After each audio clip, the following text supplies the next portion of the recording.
Hey everybody, I hope you're doing well and getting ready for a great weekend ahead.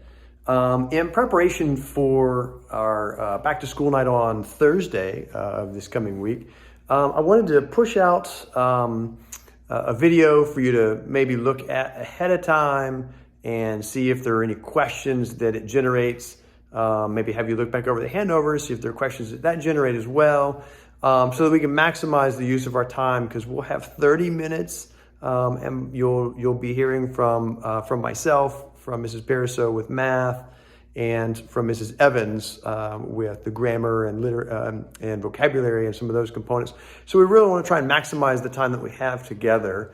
So I was going to throw together a quick video for you just to highlight a few of the nuts and bolts sides of things for the way sixth grade is operating, so that you'll have a really good understanding and something that you can reference throughout the year if questions come up on how the class is operating and what the kids should be doing. So take a look at this. Hopefully it's helpful. And if you have any questions, feel free to bring them on Thursday night, and we'll try and dissect them as quickly and efficiently as possible, okay?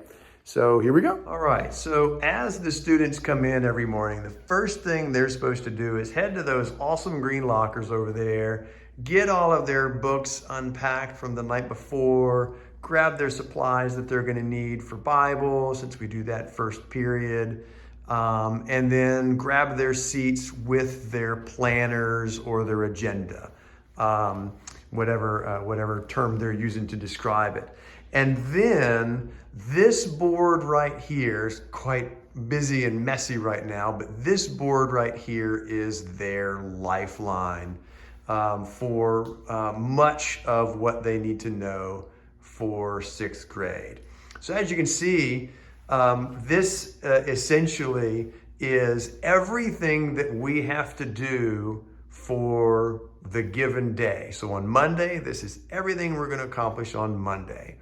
And so the assignments are all written on the board first thing in the morning. So when they come in each morning, this is what they should be doing, is writing these down word for word, exactly as it is in here. So there's no confusion as to maybe in the afternoon what books they need to take home, or once they get home, what was it I was supposed to do in that assignment again? They have all of that information. So you see the black writing and then the blue writing at the bottom. Mrs. Pariseau and Mrs. Evans update their portions of this board when they come in the afternoons. But the black writing is on there first thing in the morning, and that's what we're covering when we are together for Bible, science, history, and literature. Then you'll notice the red no's and yeses and arrows, and that's where I try to help the kids. When I transition out at 1 o'clock, I will come over and I will highlight those items and just re-emphasize, reiterate for them, no, you do not have any homework in this assignment or in this subject matter. Yes, you do have homework in this. And sometimes you'll see, like for that science with the workbook pages or the work pages that I gave them, question mark. Maybe somebody finished in class, maybe they didn't. But they should be able to come home with that and fully explain to you exactly what they had for today and exactly what homework they have. So that's really the lifeline for them. The other main components on this board, you can see at the top right there, the announcements. Those are just things that I need the kids to be aware of and make note of, and try to give, a week or so, a couple of weeks heads up on important things that are coming down the pipe. Directly below that, you see John 1, verses 1 and 2. That's our memory verse that we'll be studying for the week ahead. And that's what we'll be doing our memory verse quiz on next Friday. So that gets put up on Friday as they're taking their memory verse quiz, and it's up for the week. They should be writing that down in their planner or their Bible journals every day as well. So in theory, they've written that 4 or 5 times before the quiz.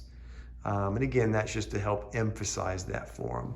And then you see here in the bottom right of this board, this is the test and quiz schedule for the week ahead.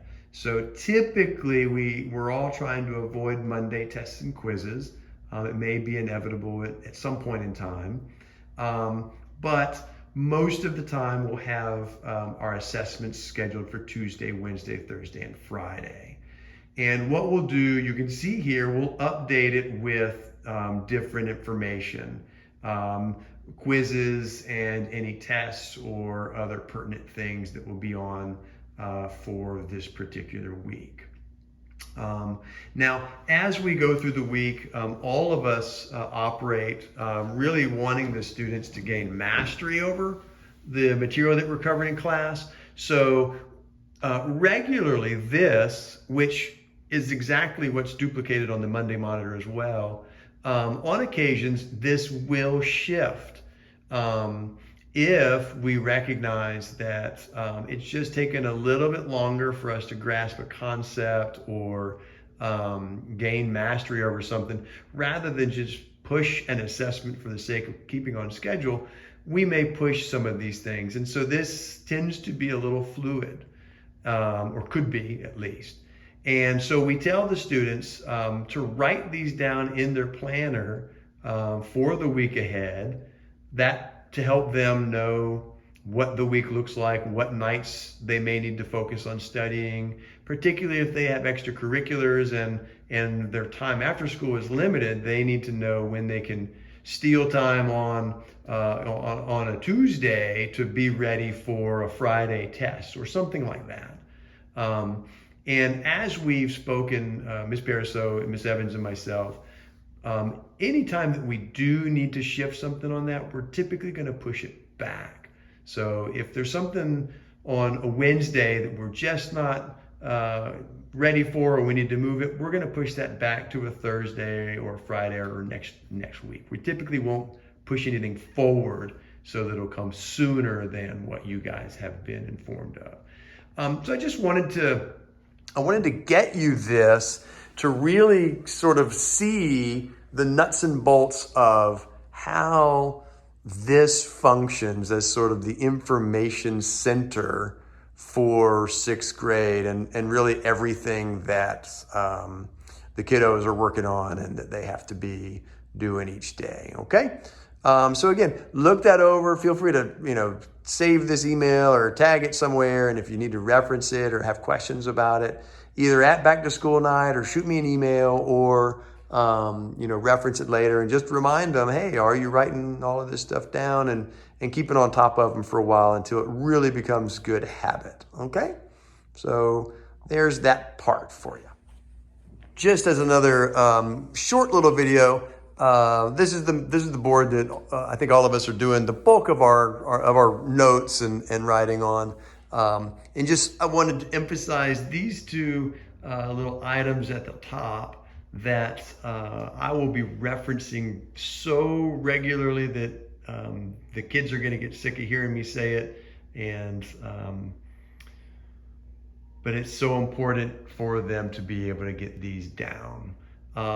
We talk so much about habits as you saw in the handbook. I'm super emphasizing habits, the habits of writing down the assignments in their planner, checking the planner when they leave in the afternoons, referencing it when they get home, being diligent to do their work, being diligent to pay attention, and all of those things that were on that habits list and more are really the goal that we're trying to hit here in 6th grade, is focusing on developing really good study habits and school-based habits, because those are what's going to be carrying us into success for the years ahead. Not that I got all A's in 6th grade, but I developed really strong habits. And the other one there, I always try and kind of emphasize this with the kiddos. This is one that I really challenge you guys to let the kids take ownership of. of being responsible for themselves. As a parent with an 11th grader and a 9th grader, this has been the most challenging part of my entire parenting career, I think, is letting go and watching them sink or swim on their own, and then I can come alongside and help and counsel and buoy as needed.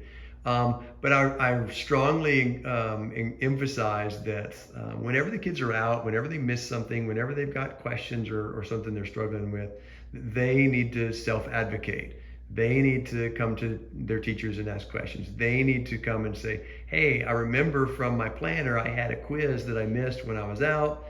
When can I make that up? So that's kind of the idea behind those two items there as well.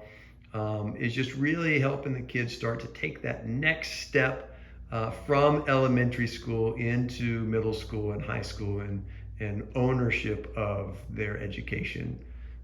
So there's that part too. And like I said, I look forward to seeing you guys on Thursday night, and maybe some of you on Wednesday if you're able to make it for our opening of chapel at 8:30. That would be awesome as well. So have a great weekend, and we'll see you soon. Bye-bye.